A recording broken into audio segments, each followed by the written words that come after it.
impact on every detail of human existence. I want to put God back in the sanctuary. I want to put God back in the fellowship hall. I want to put God back in the classroom. I want to put God back in the state house. I want to put God back in the center of community. Amen. Is that not what "in God we trust" really means? Is that not what "Make America Great Again" should be? Is that not what the basis of "We Are the World" and more recently, "Heal the World"? Is that not the basis for it? Should not some higher moral power, some entity, being, concept, impervious to the trappings of temptation and sin, be the one in charge? Is that not what it means to be Christian? It seems to me that this is especially important when the world as we know it has become full of violent division and vile speech. It seems to me that this is especially important when the Bible is being used by some, not all, as a sword and not a plowshare, as a brick thrown and not a book opened. Jeremiah is a young man. He's a young adult. At least a man at the beginning of his career as a prophet. And as a prophet, his job is not just to speak to the people in his own little circle, to speak to the people in his own faith, to speak to the people in the church, in his case, the synagogue, but to speak a word to the powers and principalities of his nation. It's true for all the prophets. While they do talk about God and godly things, there is no conscious division between the moral life of the people of God and the political life of the people of God. So let me stop right there, because I know those are fighting words for you. Those are fighting words for me. Stop right there.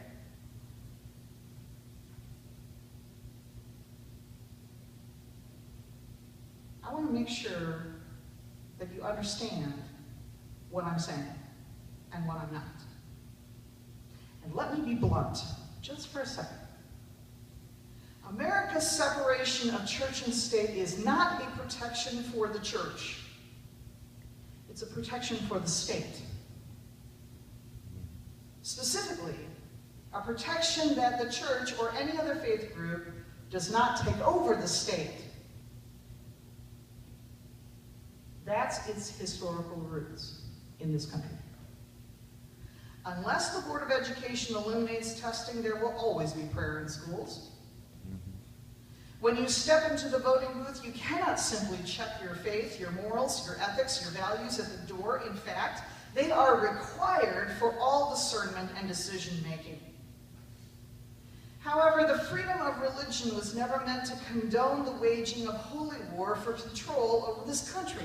That's not how it was determined. That's not why it was started.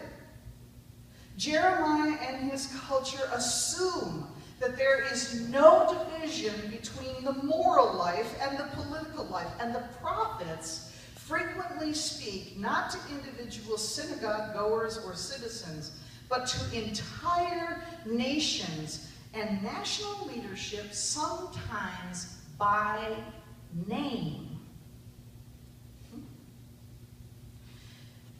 Young Jeremiah was a little nervous about this. And who would blame him? Moses was a little nervous about telling Pharaoh to let my people go. And I have told you countless times in the last 4 years is that if I ever step into this pulpit without a little bit of fear and trembling at the audacity it takes to proclaim a word from the Word of God, you better fire me. Because to be a prophet or to speak a word to power and principality, even if they are not present in this sanctuary, should be a little daunting, a little humbling. You got to get it right because the consequences are on your head.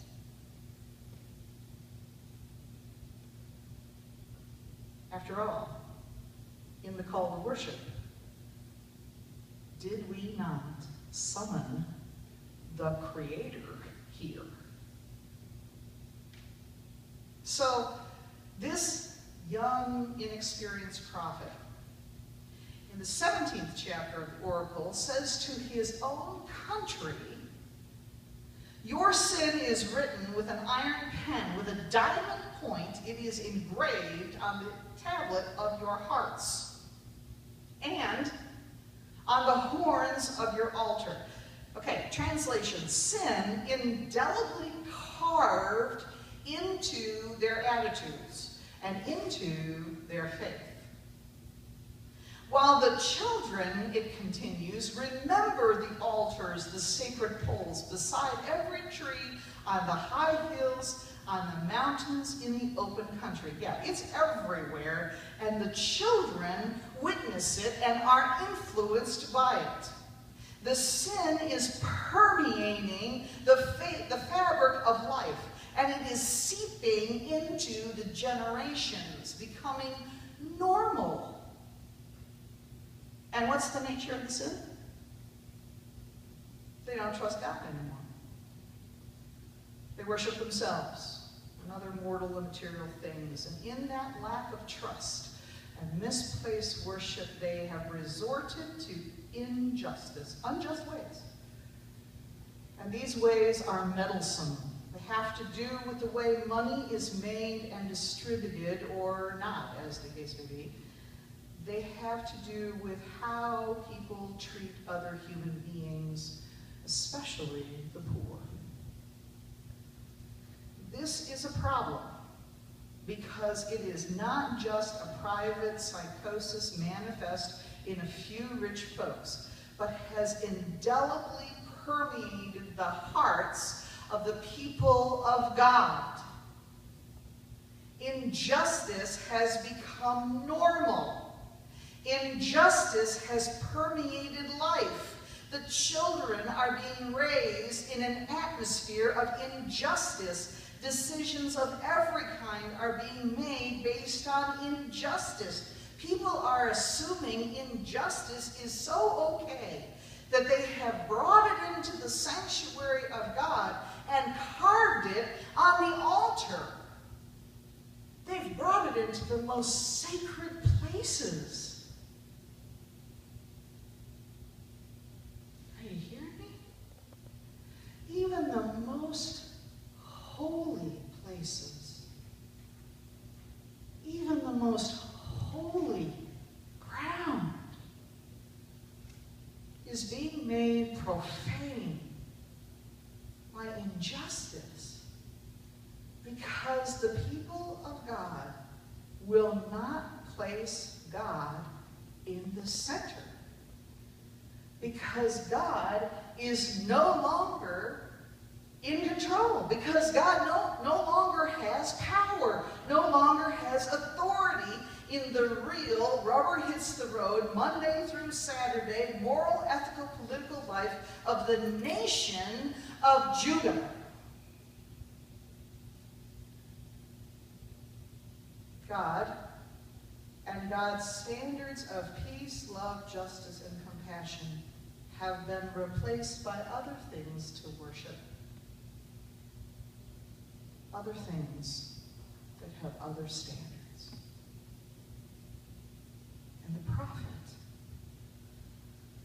has something to say about that. So here's what God is going to do. First thing that God does is sends young Jeremiah out to the people's gate. That's the gate where kings go in and out. It's essentially the community's front door. It's their front gate. People gather to see these people of power coming in and going out. And sometimes they gather there, the poor gather there to beg, because there are frequently people who are around the people's gate. So he calls young Jeremiah to go do some street preaching at the people's gate, about keeping the Sabbath. Now understand me, God sends this young adult out to a very public place to tell those kings and everyone who's gathered to see him that they should carve out some time for the one who is really in charge. How popular is he likely to be? Not.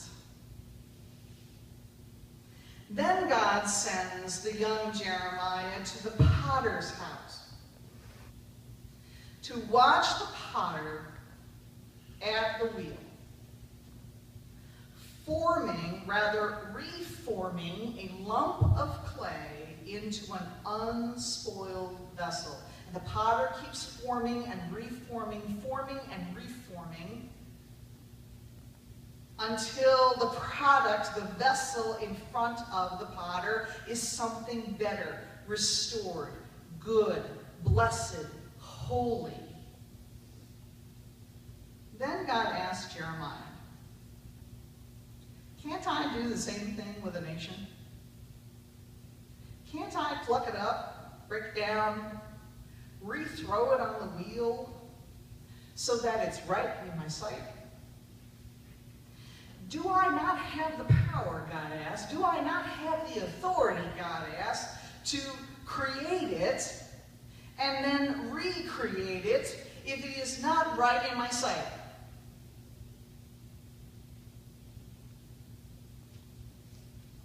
Now, for those of you who are new, or newer here, you may not know that in college I spent 4 years at the potter's wheel, throwing and rethrowing and rethrowing. Even after having sat at a potter's wheel and working and reworking countless vessels, I can't tell you what it is like for the clay to experience being reworked. But I do know this.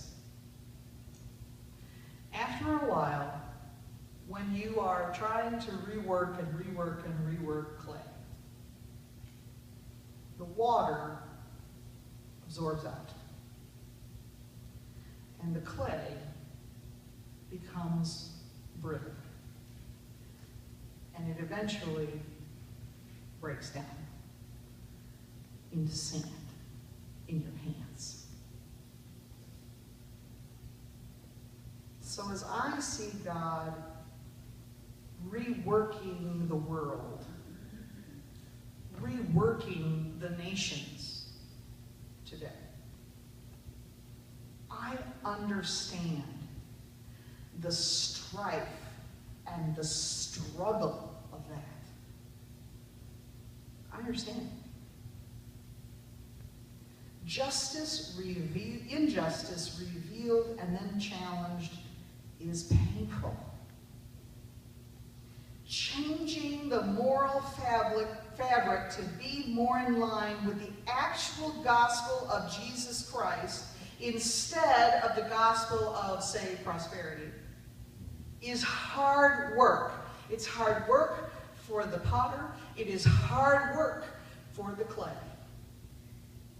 And meddling in people's personal business, doing soul repair and heart replacement surgery in order to break through the normalcy of injustice, the expectancy of injustice, the okayness of injustice, sometimes is downright dangerous. And instead of warning music,